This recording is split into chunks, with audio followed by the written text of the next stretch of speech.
Good news, everyone! I have returned, and today we are doing Valentine's. You know, that one holiday that's hyper-commercialized and really shouldn't be necessary for you to tell your partner you love them. Anyway, for the first design, I wanted to do something kind of niche, I guess. Because, like, everyone knows certain aspects of the hyper-commercialized holiday, but, like, there's some that you really need to think about. And this is an example. You know that trope in media where they have a milkshake or, like, an ice cream or something along those lines, and then they just have two straws for that one thing, and that's supposed to represent love? I don't know the actual name of the trope, but it is decently common in media. Like, not really sure why it's common, but it is. Because it seems like a really weird trope, honestly. Like, shouldn't you get them their own thing, so it's not like you have to share it? And maybe it's just weird to me because I'm forever alone, but I don't know, I just don't see the appeal. But I figured, what better way to represent that than an ice cream? Now, of course, we already have Vanillux, but we can get more creative. Why not turn a sundae into a dragon? What reason would this have to be created? Hell if I know. But back on topic, it's got a vanilla ice cream-like body. Its back scales are kind of chocolate syrupy. It's got a big dollop of whipped cream right on its back. It's got a bowl made of ice that it's laying in. Got a big puffy under chin. I don't really know what it's doing, but I assume storing chocolate syrup. And then a cherry on the tail to really be the cherry on top. Because, funny. But also to fit the trend of it all, it's got the straw as the horn. See, I told you it was a trope. Also, it's vaguely heart-shaped, at least the head. If I'm being honest, I just really wanted an excuse to make a goofy dragon. But I also felt it did make a slight amount of sense because dragons are, for the most part, known to single-handedly hoard items. So a dragon that just wants to hoard all the sweetness, I mean, is that really too much of a stretch? But either way, really the only connection to Valentine's is that one trope that I talked about. The two straws, one shake. And that trope gave us Dragunde, a dragon sundae. Ta-da! So let's move on to something that's a little more entwined with the heavily commercialized Valentine's. Chalk lime. So there are these candies that you get on Valentine's Day, at least some get them. They're basically just like candy hearts, but they're like chalk. I never really liked them because they always felt like something you would use to write on a whiteboard rather than you would want to consume. Maybe that's just me, but chalk lime, I thought, okay, chalk hearts, what do I do from there? Well, chalk is also used for rock climbers, as well as athletes, or basically anything you need a good grip. Chalk, in that kind of sense, is used to, well, absorb moisture, since if you have sweat on your hands, it's going to be a lot harder to grip stuff. And that's why I thought, well, why not just have them climb? And because I was feeling a bit goofy, I wanted something a little weird, which led me to a Damascus goat. Because Damascus goats have this really weird face, and it actually leaned itself really well into rock climbing gear, which is another thing I wanted to do, because chalk hearts, climbing chalk, rock climber, and the Damascus goat's weird head fit perfectly with that. Of course, it's got horns that are shaped like a heart, but still, whatever. The tail is, well, kind of like a pick.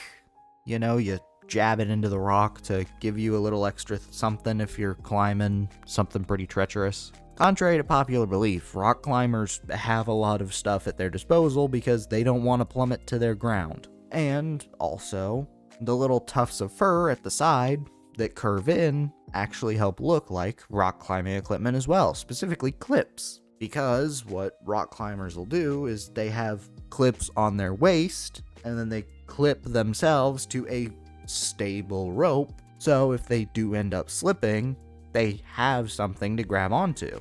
And with goats being considered some really good climbers, it made a lot of sense. A fairy rock type, because, well, It has the whole heart inspiration, but also naturally the climbing inspiration. Also, a Damascus goat won an award for being a beautiful, pretty goat or something like that. So yeah, apparently people like them.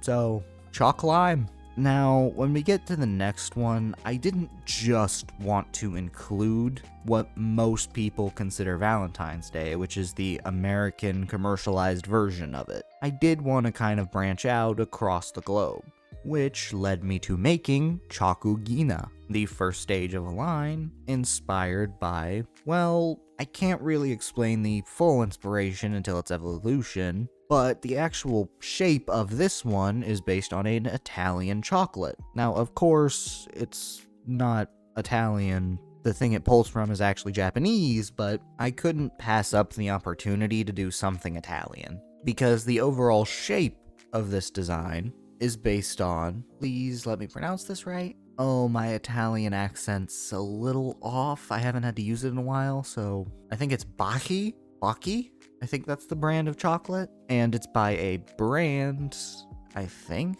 called Perugina Italia, hence where Chakugina got its name. It really does look like the chocolate it's based on, and while I will explain it here in a second, the shiny is actually very important, since while obviously it's white chocolate, there's also something else. Anyway, this is Chakugina, a pure fairy type, because it seems like sweets are fairy type, which leads us perfectly into its evolution, Chakugiri. Remember when I told you it was Japanese earlier? Well, that's very intentional, because Japan actually has a fun little thing with Valentine's Day. So when Valentine's was first introduced in Japan, it was through advertising, surprise, surprise. However, in Japan, it's custom that only women give chocolates to men, and that probably did originate from a translation error of a chocolate company executive during the campaigns. But don't get it twisted, it's office ladies giving chocolate to their coworkers. Because, unlike Western countries, gifts like cards, candies, or flowers are uncommon. Most of the gifts are just about giving the right amount of chocolate to each other. Many women feel obliged to give chocolates to male coworkers, except when it falls on a Sunday or a holiday. This practice is known as